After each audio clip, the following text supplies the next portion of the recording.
nasomaga amateka y'igihugu cyacu cy'u Rwanda, nza gusoma ku nkuru zo gutabarira ingoma, aho byasabaga ko umuntu umwe ajya gutera ishyanga wenyine yiteguye gupfa kugira ngo amaraso ye asamire icyo gihugu u Rwanda rutsinde. Niho havuye imvugo ivuga ngo uwishwe niwe watumaga habaho intsinzi.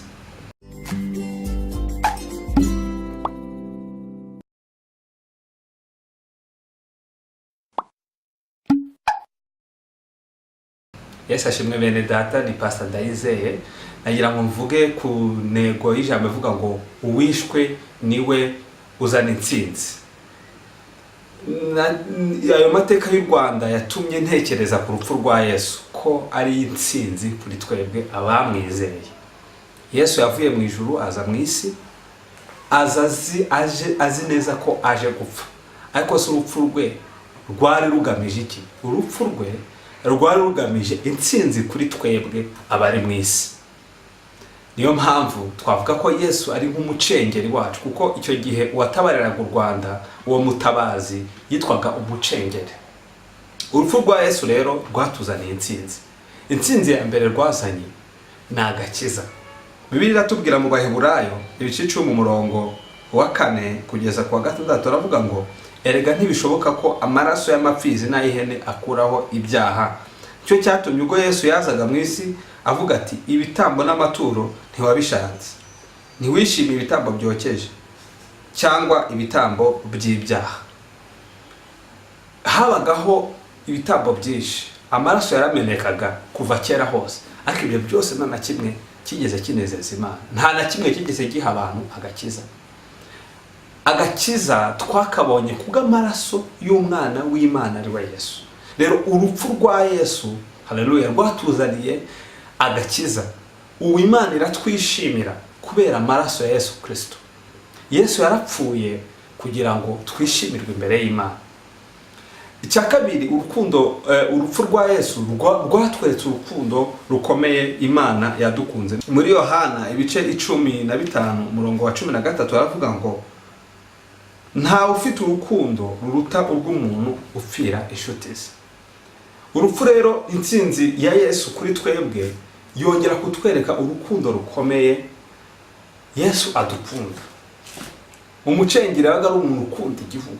Byajyaga mu mateka yuko uwo muntu yitangiye igihugu, amaraso ye yamenetse kugira ngo igihugu kibone intsinzi, bigatuma afatwa nk'intwari, nk'umuntu watabaye, nk'umuntu ukunda igihugu. Rero urupfu rwa Yesu kuba yaremeye kudupfira ni ikimenyetso simusiga yuko Yesu adukunda. Mwene data, Yesu aragukunda. Biratubwira ngo byeroroshye gupfira umukiranutsi, ariko Yesu yerekanye urukundo rukomeye adukunda, ukadupfira gatukira abanyabyaha. Nubwo waba uri mu byaha, menya ko Yesu agukunda. Paulo yaravuze ngo nta cyadutandukanya n'urukundo rwa Kristo. Ni ibyago se? Ni inzara se? Ni ukwambara ubusa se? Nta kintu na kimwe. Nuvuga ngo nubwo waba wambaye ubusa, nubwo waba ushonje, nubwo waba ufite ibyago, nubwo waba uri mu kaga, ngo urukundo rwa Yesu nabwo ruba ruhari. Nta kintu na kimwe gishobora gutuma Yesu areka kugukunda. Arangije aravuga ngo ahubwo turushaho kunesha kubwo wadukunze. Muri ibyo byose ducamo tubona intsinzi. Mu makuba yacu tubona intsinzi ku bwa Kristo. Icya gatatu, intsinzi ya Yesu Kristo ku buzima bwacu ituzanira kubaho ubuzima bw'ubutsinzi.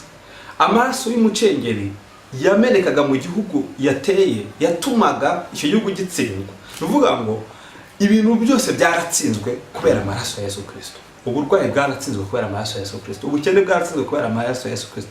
Defete, failures zose zaratsinzwe kubera amaraso ya Yesu Kristo. Bivuga ngo twarizeye Kristo ni iki duhesha ubutsinzi.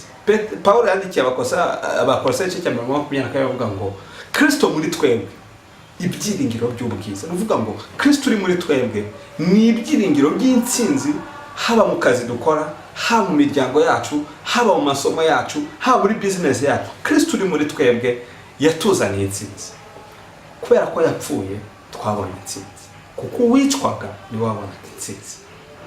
Mwakire intsinzi tubonera mu rupfu rwa Yesu. Izere Yesu, izere urukundo rwe, urabona agakiza, urabona n'ubuzima bw'intsinzi. Imana ibahe umugisha. Amen.